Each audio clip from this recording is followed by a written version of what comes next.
Eurotech TV, nous sommes dimanche 3 mars 2019. Bienvenue pour vous qui venez de nous rejoindre. Maman Denise, bonjour. Bonjour Papa Jean. Alors Maman Denise, donc on est là pour parler de la vie sociale des Congolais. Nous voulons vraiment mettre l'accent sur le discours du président, parce que nous savons très bien que les choses ont changé depuis le 30 décembre 2018. Nous avons un nouveau président en RDC, donc il a fait un discours pour les 100 jours depuis qu'il a pris le pouvoir. Et donc nous allons tous être focalisés sur son discours pour suivre si réellement ce qu'il a promis va être réalisé. Bande ko balandi mbote na bino bozali ebele bolandaka biso na tangu oyo tanto komaka vraiment tangu ya kopesa masolo na biso na ndenge to mesana boza toujours wana. Merci de partager nos vidéos, merci de vous abonner massivement, merci de parler de nous autour de vous. Alors bandeko toyebi très bien que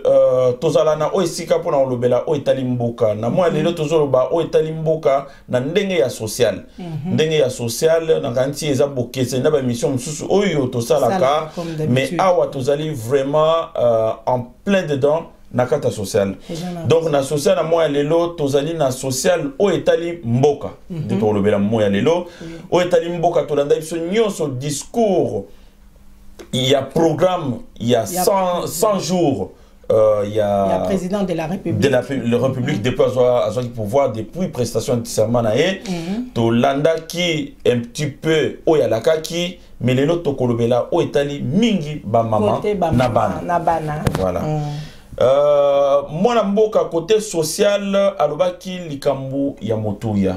alobaki était ako bongisa bopito ako bongisa bopito ako kipe ba malade ako kipe ba social ba mama kotala ndenge nini ba mama bazonyo kwa mapona kotangisa bana ndenge nini ba mama bazonyo kwa mapona ko s'occuper na ba famille na bango ko meka ko faire quand même côté neti ba malade côté neti bopito ako sala makambo belé ako meka ko sa en place yango na pesa qui moi discours na ye pona et permettre total ndenge nini tokoyo ko soutenir yepe ko accompagner na kanza Papa Jean Soza eloko bakisa kasi eloko ngana ko bakisa zali ya motuya ezali que to monaki président de la République a kende ki na Kanchati puisque Kanchati ndenge ye moko afanda kana kati ya cité ya Oya donc ezali pembeni donc na kati ya Kanchati. Alobaki ngai na koko fanda awate nazali malamu me ba voisin na ngai na ibitende na bango vivaka akamataki ba char de combattre akamataki ba Rolls cité te akende na makolo akende makolo azo traverser ba pelouse azo nyata mai alingaki à vivre à tout à palper réalité ya ba soda na ye ba vivaka ndenge ni nyamo na quotidien na bango to mona ka pe Macron te au moins azo sala tournée ya kati ya bamboka azo linga kotala mboko yo ma sala kandeni ba fonctionner ndeni asala ki geste moko ya bien pona pe ko sunga ba soda lo bana bango ke toza bomoko na bino ndangina mona pe quotidien na bino ndenge ni nezala ndeni nezala ka puisque bino nde bato bokena na front bino nde bokufela biso bino nde ba betaka masasi ba batikala na sima batikala ba veuve batikala ka ba orphelin mais to yeba na condition ni bino mozo vivre parce que to yebi ka ba ministre va bien to yebi que voilà mutu o yazana esika songolo vine ezali vraiment très bien par rapport à pays ya zwaka mais to yeba alinga ki ayeba vraiment soda réalité na bango vraiment azwaka combien soda aliaka nini mwana soda kenda classe ndenge nini mama na ndako aliaka ndenge nini et donc akende ki kuna oyo ya kutanaki nango ezalaki champ de bataille. Ah bien sûr, azaki choqué. Azalaki choqué yango na tchaki en place betaki c'était mingi pona makamba social pona nini réalité oya yebaki na réalité oya kinaye komona sur le terrain ezalaki facilité pona yepo mesana na ba réalité wana te obosa na te que président pa fanda mingi na kati ya poto amoni ndenge nini social ya poto ezalaka ba sécurité sociale ba association ndenge nini s'occupaka na bato baza démunis na bao bazanga mikanda oyebi kaka yo moko makamba ndenge ezalaka mais kanisa siko ke na mboka mboka na biso ba structure nyoso wana ezalité yangwana zaki choqué amonaki ke za esengelaki ko tia en place ba structure ko permettre ko sunga congolais ameka ko s'en sortir effectivement à kota ki na kata maternité à kota ki na kata l'école pour que ne ko tala eloko nini esika nini bana classe tant ki classe esika nini afandaka na kiti nini afandaka atalaki epesaki ye mawa papa Jean epesaki ye mawa monaki ba mama bazobota na bambetu na kati hôpital ule musa ta ya pambo ekoki ko soulager mama ezala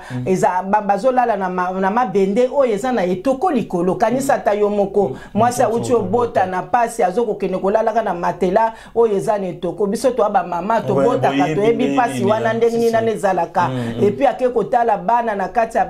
ba place na ba pédiatrie ake komona ba situation wana ezalaki penza difficile pona ye po supporter on ndeko to mona kango na kata ba image ake kotala ba scolarité ya bana ba soda yo moko yebika ka ba pasi eza na Congo wana makasi kanisa sikoyo soda ganyaka mbongo ebelete yango mona ki ba association lokola collectif de soutien aux plus démunis wana amekaki kotala na ba mama oyo bazwa ki likanisi ya malamu ba mama oyo baza konzinga ba papa na biso ba uti koleka sikoyo na collectif de soutien wana ya ba plus démunis et mekape kotala soki moyen ko tia maboko ezali ba collectif de soutien ya ba plus démunis wana ba pesa pe maboko ba pesa pe likanisi ba pesa pe orientation est-ce que moyen ezali ba sunga pe bango na kati wana papa je peux permettre et pesa ta maman moi mousse likolo ya libende et pesa ta maman et permettre ata na kati ya ba pédiatrie moi ba potopoto pona ko pesa ta bana wana moni yo moko papa ja mwana soki azolinga ko azolia biete ndeni na kozwa makasa okini classe moyete mwana soki aza na alimentation moko ya bien mama ngo pe soko ya boti soki aza na ba alimentation ya bien te ndenge nini vraiment ekosunga ye po akende liboso yango moni ba association ba tia en place lokola ba collectif de soutien aux plus démunis wana na beta cette place wana na nsi une association na kati ya mboka neti ba mboko biso to fandi ya poto na mboko ya France association eza wana pona ko lakisa oyo l'État aza komona te esika nini l'État komaka te association ya komaka oui eza lokola lisu ya président omoni ba association wana tango bato bazokende bakokende kopesa sikoyo rapport omoni bakotala biso tokende ki place wana tokende ba plus collectif ya ba plus ba admettons na pesa exemple collectif ya ba plus de mini wana ya ekei na place ekozwa compte rendu ekotala fonctionnement ndenge nini ezokende bango sikoyo bakomemela ministre na bango bakoyebisa tala biso toza association tokoki kosunga ba mama oyo babotaka na maternité tokoki pe ko bakisa moi plus na kati ya wana bango sikonde bakomemela projet wana bakozala nango bakomemango yango monike ba association eza très important na projet o bazu ya ko créer ba association pona ko s'occuper na ba mama. Alors pour association oyo totanga ndeko na kansi na yebi oyo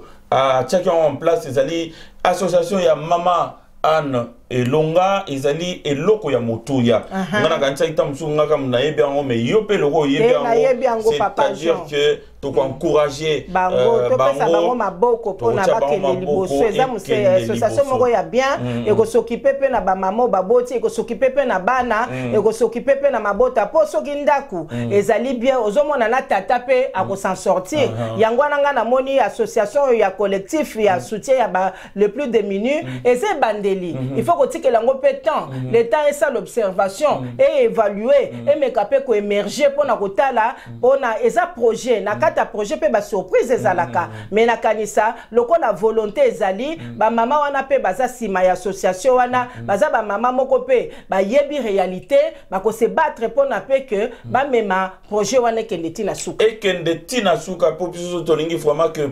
programme oyo il y a 100 jours il y a président depuis à côté na kata pouvoir tolingi que programme oyo lokwa ba finançango to finançango biso moko bana mboka to kena osenga FMI to kena osenga banque mondiale ezelo ko salami yango moko na bana mboka tolingi vraiment association oyo elanda oya social eyeba esika nini ba travaux oyo ezokende pour que to yebi très bien que 100 jours ezaka la mingité mais baya ko pesa batomba yo pesa rapport il y a réalisation il y a makambo o basenga bon président de la République donc makambo oya social oya kanchat ezana kati ke salami ba classe ezala ke tongami ba maternité pe ezala ya ko rénover et permettre quand même ba maman bazana na ba condition moko ya bien. C'est vrai que et ça ne m'a pas tout d'un seul coup kandengi wana papa Jean et le ronyo se fait que la bango pétant mais nazali convaincu que le ko la vouloir ezali le ko la bonne volonté ezali na pe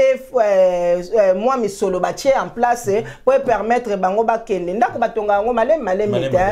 yangwano ko mona ke sengeli pour encourager ba projet ya ndengi wana pour ezali quand même bien pour permettre batou ba mona pe moins clair. En tout cas ba mona clair ezali vraiment souci na biso na moi lelo to yebi très bien de to fingama na ndenga mukete biso ba to fa na mboka poto to fingama na ndenga mukete biso ba to zonga na ba Kinshasa te mais so to ko yoka vraiment que ben oui puisque baloba toujours que non bozonga kate puisque mboka na bino ezali ka koloba na poto ka koloba na poto mundele peta akena na caméra akena filmer na gombe te a filmaka ma campagne te ya filmaka ka bisika likulu ezali donc voilà mais surtout que programme o se mettre en place et surtout côté social puisque c'est important social maternité bopito ba dispensaire ba classe ya bana alimentation ya bana biloko tu wana eza capital pour la croissance ya mwana pa kola malamu esengeli aliaka malamu esengeli azala na structure moko sociale ezali bien esengeli ba mama na ye pe na ba parents na ye ba s'en occuper malamu nyoso nezo lukani ezala quand même na contexte moko ya bien na kanisi vraiment to décourager te to meka ko pe sa chance au moni eloko nyoso ebandaka difficilement mais to pe sa chance to la paix ce qui vouloir ezali réussir ezala kaka na sima mais nga nazala kondima ke lokola ba projet wana eza ko tenir à cœur ba mama po ba mama batu basimbaka bandako ba mama batu basimbaka ba famille ba mama batu basimbaka avenir ya mokili tolo bakaka ta ya mobali ata ya bana mais nazala kondima ke projet wana ekomona quand même jour et puis projet wana ekopesa ba fruit ya malamu ekopesa ba fruit ya malamu seulement soki ba mama oyo bafungoli association na bango ou bien on deni mama association ya collectif ya soutien ya ba plus de millions alors ba plus de millions na kanti mama oyo azali na mutuna yango azali oyo azali pembe na mikonzi pembe na mikonzi po matsa ba kolela ba mama kolela ya bana ayoki kolela na bango ala yango atiango en place to suivre en haut pas à pas pour vraiment ba réalisation ezala effective et puis ezala concluant concluante donc voilà maman na évité so ozana likambo ko bakisa puisque na ranti sikoyo musale bandi musale bandi donc ba émission nyoso sala ki wana bossa nango sikoyo musale bandi oh là là papa jato ko mesana menzamba ko tia ma ayo na ranti siko so mesani siko na ko mesana bo moni te na ko lobe changer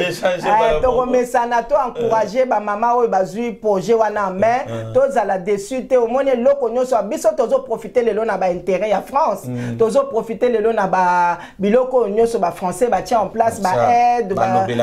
la kabiso ango mais pona ekoma lelo ndengi tozali ezalaki pe loko moko mona ki pasi mais kona kondima na ko persévérer et ko nakanisi e ko kende malamu yangwana na koloba na bino bozala na kimia bocha elika ke ba projet nyoso o ezalaka na bonne volonté et komaka musika na pesi merci na ba téléspectateurs na biso na pesi merci na ba o nyoso ba bengaki biso pona makambo association wana to tiango pe en place biso pe tozu yango à cœur na kosenga na bino batu bo mesana na biso c'est vrai que cœur ouvert et comme ko changer to comme ko mesana ko sala okokoma la pe mkomsu botolobi makamba mabota mkolo msusu pe botolobi ba social et ko zala mingi concerné na kata social pe na kata famille po social ezali au milieu ya famille yangwana to kosenga na bino bo partager émission bo s'abonner na ba chaîne na biso na pesi ba téléspectateurs na ngai ya kisasa na pesi pe ba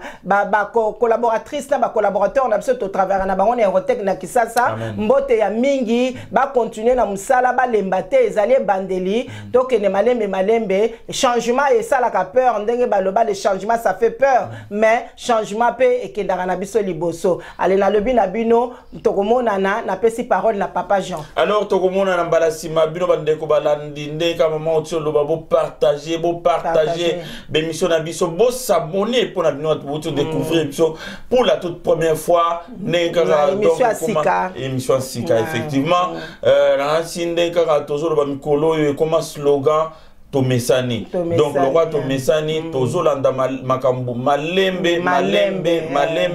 nabino bakonzi bozolanda biso na kata mboka na yebi très bien eza mboka na biso biso tolanda yango malembe misala esalama oyo ya kanyaka oyo ya muyibi oyo baza kopesa bambongo baza kosala mosala te mboka ezo souffrir bamama bazo souffrir bana baza kosouffrir bandeko biso sengi na bino bofungola misu mboka wana échanger bacompétence eza na poto mutu tu aza na poto alingi aya kosala na mboka wana mais bacondition ezala pe quand même correct minimum ezala voilà donc to suki awa pona lelo mbote na bino bato bozo travailler na Aerotech TV Kinshasa mbote na yo Andy Lumisa na technique mbote na yo na Graciela Kabongo journaliste mbote na yo Armel journaliste franchement Nzambe apambola bino sala et Kendeliboso et à très bientôt. Très bientôt. Allez, Topé Seigneur, au revoir. À la prochaine. Bye bye.